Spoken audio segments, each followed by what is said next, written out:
All right, this is going to be exercise 10-24, and it deals with purchase discounts. And what we're trying to do here is we're trying to find out what's the opportunity cost of not taking a discount.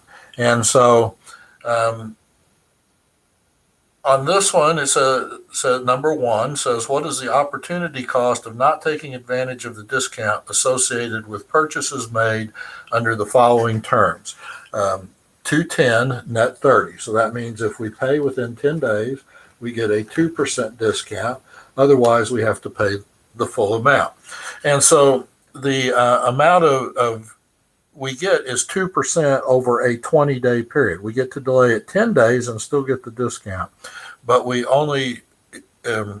still have to pay within 30 days. So there's a 20-day window that if we pay early, or there's a 20 days if we pay early, that we actually get the discount. So what we do is we take the 365 days in a year, and then we divide that by 20, because that's the amount of time that we would defer payment by not getting the discount. And that turns out to be 18.25 days. And so that's, we're going to have to use compound interest here. And so what we do is we take the interest we receive. So 1 represents the principal, and then 0.02 represents the interest. And then we raise that to the 18.25 power. And when we do that, 1.02 raised to the 18.25 power, we get 1.435, so 1.44. So in other words, the 1 represents the principal. And so the 44 is the annualized interest rate that we are paying by not taking that discount. So that's quite a bit higher than even bad credit cards, which are at 20, 27, 30%.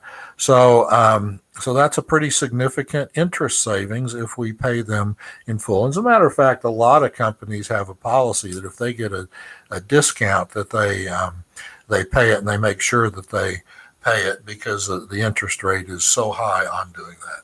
Well, number 2 says, what is the opportunity cost of not taking advantage of a discount if it was 110 net 30? So we still use the same 365 divided by 20, but now it will be 1.01 raised to the 18.25 power.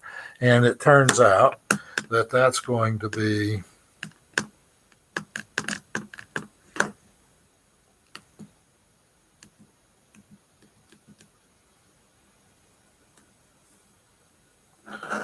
be 1.199 or 1.20.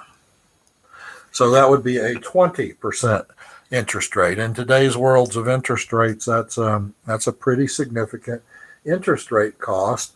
And so we don't want to pay that. And so we'll just go ahead and we'll go ahead and take the discount and save our 20% interest rate. The third question on this exercise is to motivate managers to take early payment discounts. What's the appropriate accounting treatment for purchase discounts? Well, the accounting treatment for purchase discounts would be to use the net method, which is that we record our costs as if we were going to pay the discount, take the discount and pay it in the discount window. And then we would would be discounts lost if we did not pay it on time. So that would be the appropriate discount. Now, one of the things that's interesting, remember that history and tradition rules a lot of what we do. And so back in the day before we had computers and calculators and that sort of thing, the finance community made a general assumption, and that was instead of there being 365 days in a year, there was actually 360 days a year. And the way they did that is there's 12 months in the year, and we calculated all months to be 30 days, regardless of whether there was 28, 29, 30, or 31 days. We regarded all months to be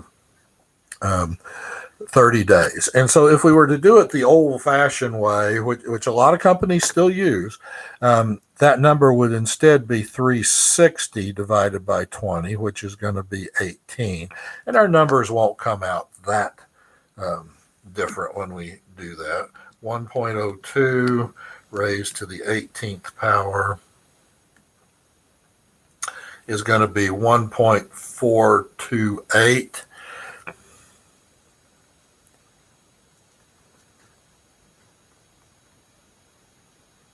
So 1.43. So, 1% difference on the interest rate between 44% and 43%. And on the 1% net, 110 net 30, we'd have 1.01 raised to the 18th.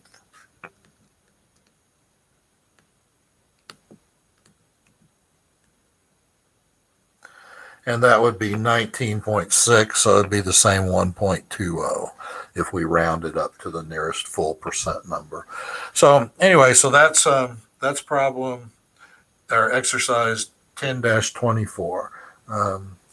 We'll move on to the next one.